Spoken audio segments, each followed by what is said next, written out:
think it's possible to control someone's attention? Even more than that, what about predicting human behavior? I think those are interesting ideas if you could. I mean, for me, that'd be the perfect superpower. Actually, kind of an evil way of approaching it. But for myself, in the past, I've spent the last 20 years studying human behavior from a rather unorthodox way, picking pockets. When we think of misdirection, we think of something as looking off to the side, when actually it's often the things that are right in front of us that are the hardest things to see, the things that you look at every day that you're blinded to. For example, how many of you still have your cell phones on you right now? Great. Double check, make sure you still have them on you. I was doing some shopping beforehand. Now, you've looked at them probably a few times today, but I'm going to ask you a question about them. Without looking at your cell phone directly yet, can you remember the icon in the bottom right corner? Bring them out, check, and see how accurate you were. How'd you do? Show of hands, did we get it? Now that you're done looking at those, close them down, because every phone has something in common. No matter how you organize the icons, you still have a clock on the front. So without looking at your phone, what time was it? You just looked at your clock, right? It's an interesting idea. Now I'll ask you to take that a step further with a game of trust. Close your eyes. I realize I'm asking you to do that while you just heard there's a pickpocket in the room, but close your eyes. Now, you've been watching me for about 30 seconds. With your eyes closed, what am I wearing? Make your best guess. What color is my shirt? What color is my tie? Now open your eyes. By show of hands, were you right? It's interesting, isn't it? Some of us are a little bit more perceptive than others. It seems that way. But I have a different theory about that model of attention.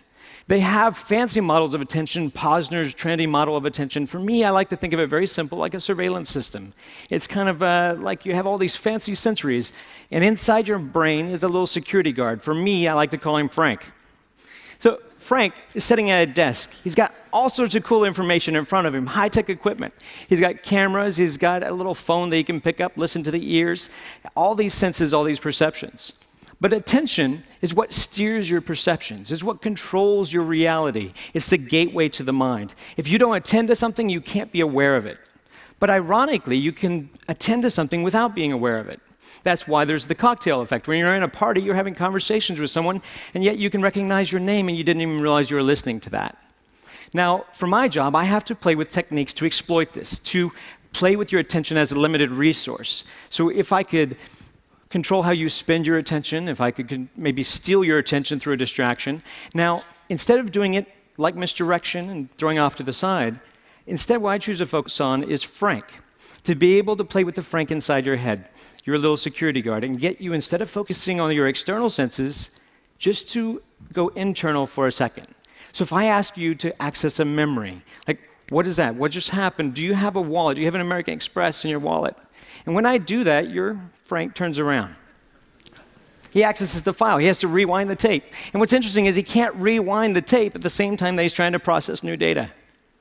Now, I mean, this sounds like a good theory, but I could talk for a long time and tell you lots of things, and they may be true, a portion of them. But I think it's better if I try to show that to you here live. So, if I come down, I'm going to do a little bit of shopping. Just hold still where you are. Hello, how are you? It's lovely to see you. You did a wonderful job on stage. You have a lovely watch that doesn't come off very well. Do you have your ring as well? Good, just taking inventory. You're like a buffet. It's hard to tell where to start. There's so many great things. Hi, how are you? Good to see you. Hi, sir, could you stand up for me, please? Just right where you are. You're married. You follow the directions well. That's nice to meet you, sir. You don't have a whole lot inside your pockets. Anything down by the pocket over here? Hopefully so. Have a seat. There you go. You're doing well. Hi, sir. How are you? Good to see you, sir. You have a ring, a watch. Do you have a wallet on you? Well, we'll find one for you. Come on up this way, Joe. Give Joe a round of applause. Come on up, Joe. Let's play a game.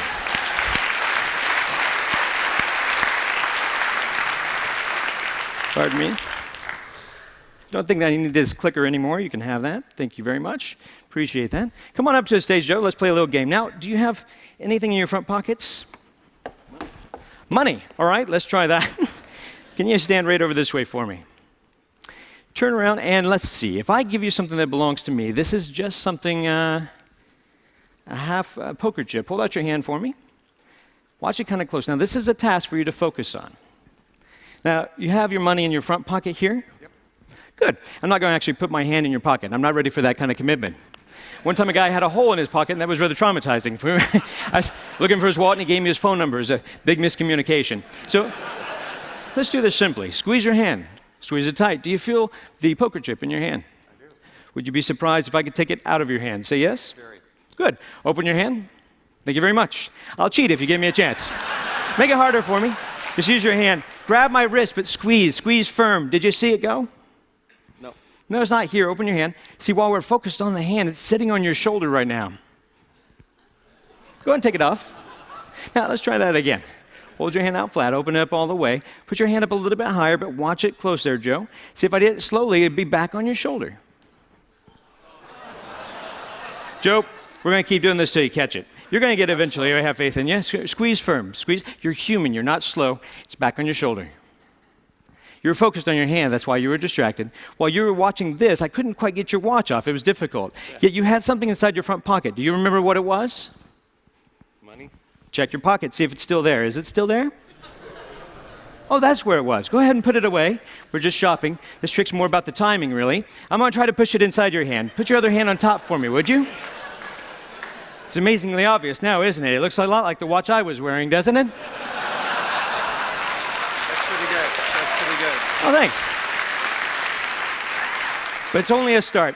Let's try it again a little bit differently. Hold your hands together. Put your other hand on top. Now, if you're watching this little token, this obviously has become a little target. It's like a red herring. If we watch this kind of close, it looks like it goes away. It's not back on your shoulder. It falls out of the air, lands right back in the hand. Did you see it go? It's funny. Got a little guy, he's union. He works up there all day. If I did it slowly, if it goes straight away, it lands down by your pocket. I believe, is it in this pocket, sir? No, don't reach in your pocket. That's a different show. Sorry, that's rather strange. They have shots for that. Can I show them what that is? That's rather bizarre. Is this yours, sir? Yes. I have no idea how that works. We'll just send that over there. That's great. I need help with this one. Step over this way for me. Now, don't run away. You had something down by your pants pocket. I was checking mine. I couldn't find everything. But I noticed you had something here. Feel the outside of your pocket for a moment. Down here, I noticed this. Is this something of yours, sir? Is this? I had no idea. That's a shrimp. Yeah, saving it for later. You've entertained all these people in a wonderful way. Better than you know. So we'd love to give you this lovely watch as a gift. Hopefully it matches his taste. But also we have a couple of other things. A little bit of cash. And then we have a few other things. These all belong to you, along with a big round of applause from all your friends. Joe, thank you very much.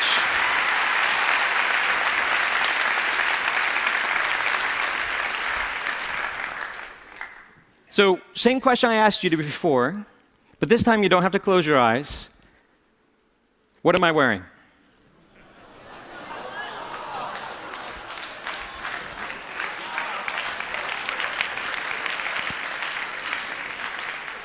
Attention is a powerful thing.